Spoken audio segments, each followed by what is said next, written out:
Hi guys! Welcome back to my YouTube channel. It's me Hazel. Welcome to Japan Diaries. Today, ayan, isasama ko kayo kasi bibili po ako ng ayan,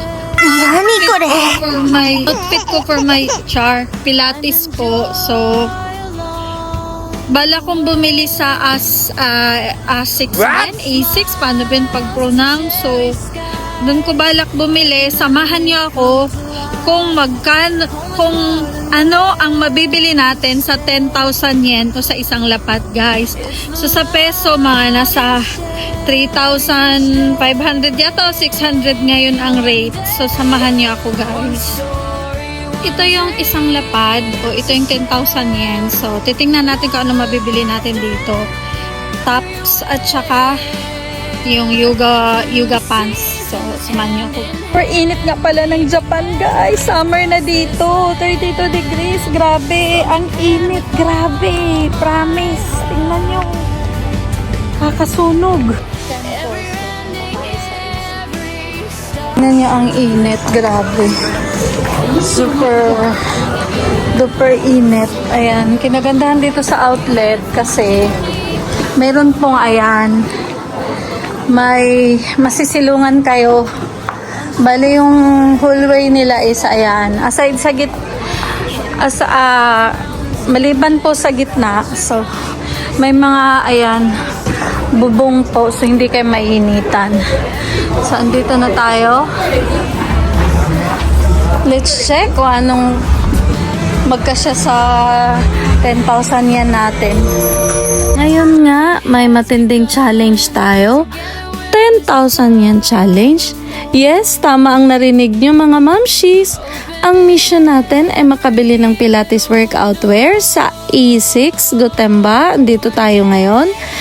At kailangang hindi tayo lumampas sa budget. Pero syempre, bago tayo mag-shopping, tingin muna tayo sa mga bagong shoes. Kasi aminin natin, minsan, pumapasok ka para bumili ng damit, pero lumalabas kang may bagong sapatos. Sana hindi mangyari sa akin to today. Grabe guys, ang daming bagong designs. Ito, ang ganda ng mga kulay. Parang sinasabi niya, bilhin mo na ako. Deserve mo naman. Collab nila sa Onitsuka yata to. Meron pa silang mga sandals. Ganda.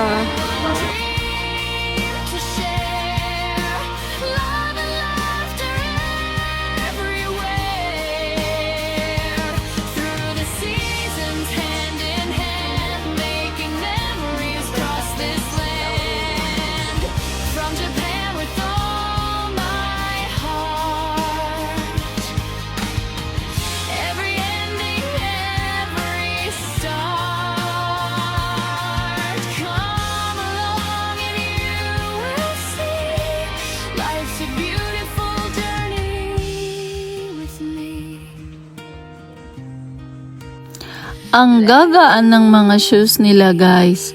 Pero ang tanong, magaan din ba ang presyo? Kasi ang budget natin, 10,000 yen lang ha. Promise. Tingin lang tayo. Window shopping with feelings. Ang hirap maging responsable kapag nasa outlet ka guys. Lahat naka-sale, pero lahat din gustong sumama sa bahay. Kung unlimited ang budget, baka may shoes ako para sa Monday hanggang Linggo. Pero hindi tayo magpapatalo. Focus lang tayo sa mission. Workout wear lang dapat ang bilhin. Siya, 5,000 din. So, ang tops is walang tops.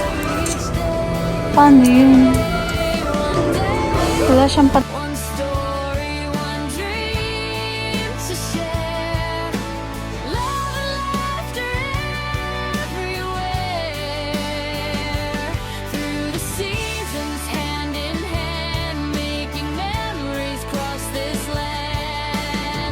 From Japan with all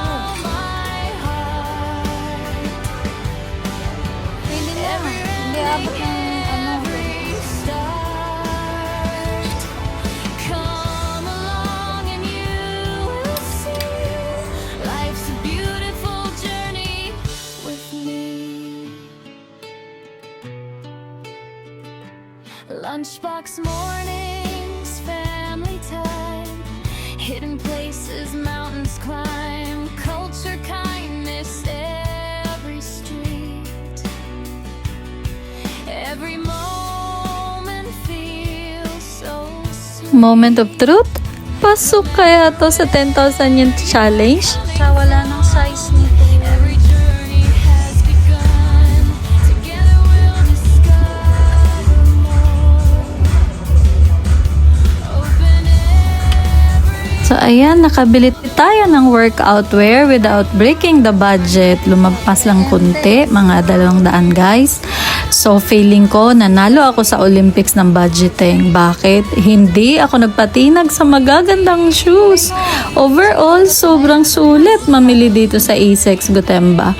Kung naghahanap kayo ng running shoes, training shoes, workout clothes, or activewear, definitely worth checking out. At kung gusto nyo pa ng mga shopping challenges, Japan Outlet Finds at Budget Friendly House, don't forget to like, subscribe, and hit that notification bell para updated kayo sa mga susunod kong adventures.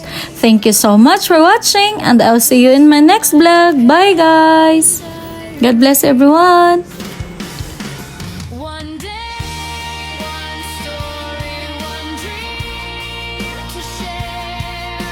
Love and laughter everywhere. Nakabili ako. May isang nagyala guys. Grabe ang init, tingnan mo. Tatingin lang ako ng jeans sa Levi's. Every ending, every start. Come along and you will see. Life's a beautiful journey with me. There we will with me.